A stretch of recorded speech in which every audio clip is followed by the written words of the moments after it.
사랑하는 새벽나라 친구들, 여러분과 목요일 말씀을 나눌 이형목 전도사입니다. 오늘 말씀을 통해 하나님과 동행하는 하루가 되기를 바랍니다. 고등학교 시절 저와 친한 친구가 길을 가다 저희 아버지를 보았다고 이야기해 주었습니다. 그런데 의아한 점은 그 친구는 이전에 제 아버지를 본 적이 없었다는 것입니다. 이야기를 들어보니 길을 가다가 저와 너무 닮은 사람이 있길래 의심을 1도 하지 않고 형목이 친구입니다 하며 인사를 했던 것입니다. 저는 아버지와 정말 닮았습니다. 요즘엔 사소한 행동조차 아버지가 했던 행동을 닮게 되는 것 같습니다. 어려서부터 보고 자란 아버지의 영향도 이렇게나 큰데 모든 마음이 통하고 있는 아버지와 아들은 어떨까요? 오늘 말씀의 제목은 아버지와 아들은 하나입니다. 오늘의 말씀은 요한복음 5장 19절에서 29절입니다. 예수께서 그들에게 이렇게 대답하셨습니다. 내가 진실로 진실로 너희에게 말한다. 아들 혼자서는 아무것도 할 수 없고 아들은 아버지께서 하시는 것을 보는 대로 따라할 뿐이다. 아들은 무엇이든지 아버지께서 하시는 일을 그대로 한다. 아버지께서는 아들을 사랑하셔서 하시는 일들을 모두 아들에게 보여주신다. 또한 이보다 더 큰 일들을 아들에게 보여주셔서 너희를 놀라게 하실 것이다. 아버지께서 죽은 사람을 일으켜 생명을 주시는 것 같이 아들도 자기가 원하는 사람들에게 생명을 준다.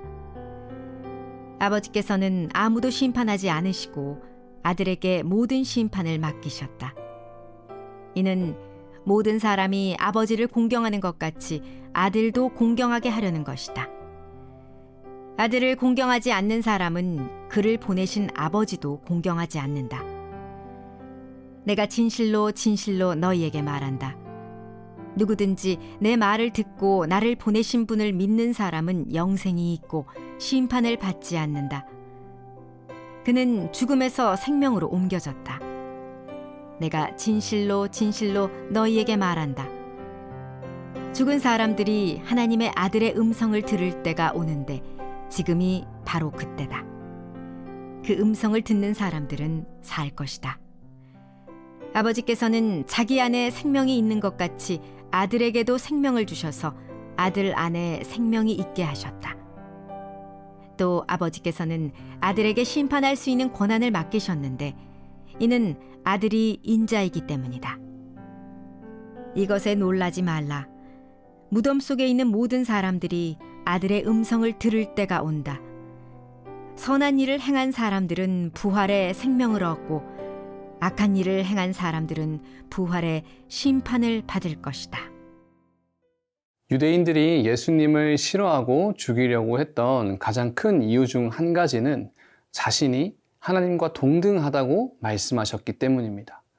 유일하신 전능자 하나님이 목수의 아들로 인간의 몸을 입고 있는 예수님과 동일하다고 말하니 유대인의 입장에서는 신성모독과 같은 말이었습니다.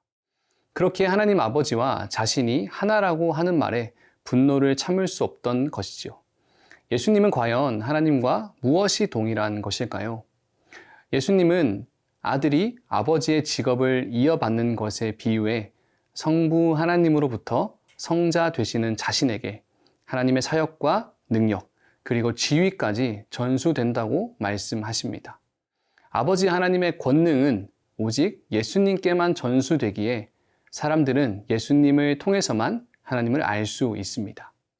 가업을 전수받을 때 아들이 아버지가 하는 것을 그대로 보고 따라하듯 예수님은 하나님이 하시는 일을 그대로 행하십니다. 오늘 본문 20절의 말씀입니다.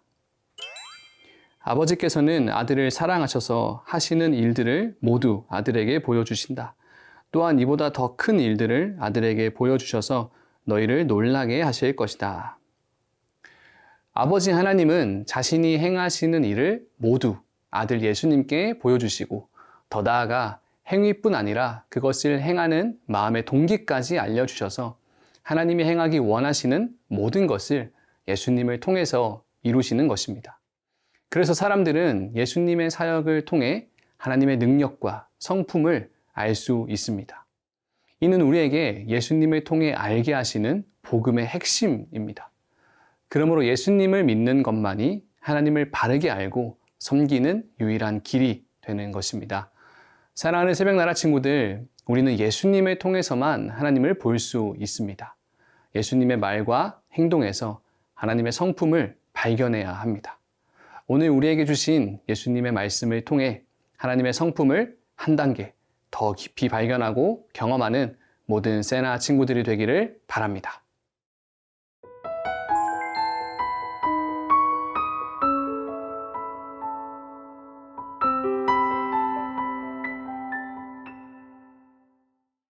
고대 왕정 사회에서는 왕에게 입법, 사법, 행정의 모든 권세가 집중되어 있었습니다. 특히 사법권을 가지고 재판하는 것이야말로 왕의 주요 임무로 여겨졌습니다. 솔로몬이 왕일 때 두 여인이 한 아기를 두고 재판하는 일화를 생각해 보면 알 수 있죠. 예수님은 세상을 심판하시는 하나님의 권세를 아들로서 위임받으신 분, 곧 세상을 통치하시는 왕이십니다. 예수님은 세상을 재판하셔서 의인에게는 생명을 주고 죄인은 심판하시는 공의로우신 하나님의 성품을 가지고 계십니다. 그래서 하나님을 공경하는 사람은 누구든지 예수님도 공경하게끔 하신 것입니다. 오늘 본문 22절, 23절의 말씀입니다. 아버지께서는 아무도 심판하지 않으시고 아들에게 모든 심판을 맡기셨다. 이는 모든 사람이 아버지를 공경하는 것 같이 아들도 공경하게 하려는 것이다. 아들을 공경하지 않는 사람은 그를 보내신 아버지도 공경하지 않는다.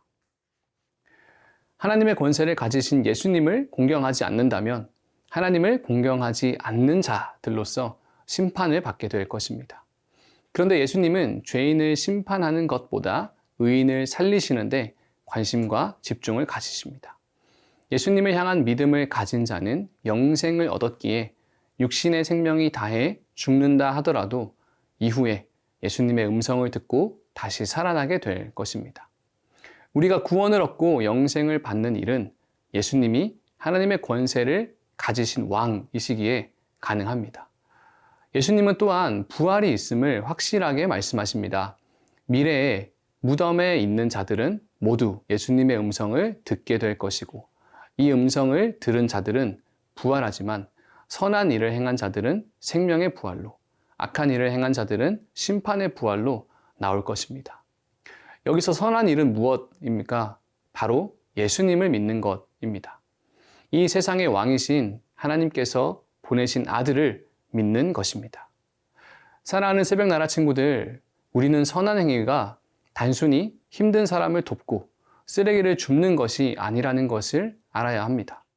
이 세상의 통치자의 말씀을 벗어난 채 아무리 선이라 생각하는 행동을 한다 해도 그것은 결국 범법자의 행동일 뿐입니다. 그렇기에 하나님이 요구하시는 최고의 선인 예수님을 믿음으로 생명의 부활을 소망하는 모든 세나 친구들이 되기를 바랍니다. 살아계신 하나님, 우리 아버지, 우리에게 예수님을 보내주시니 감사합니다. 예수님의 말과 행동을 통해 하나님의 성품을 깨닫고 최고의 선인 예수님을 믿음으로 생명의 부활을 소망하는 오늘 하루가 되게 하옵소서. 예수님의 이름으로 기도합니다. 아멘.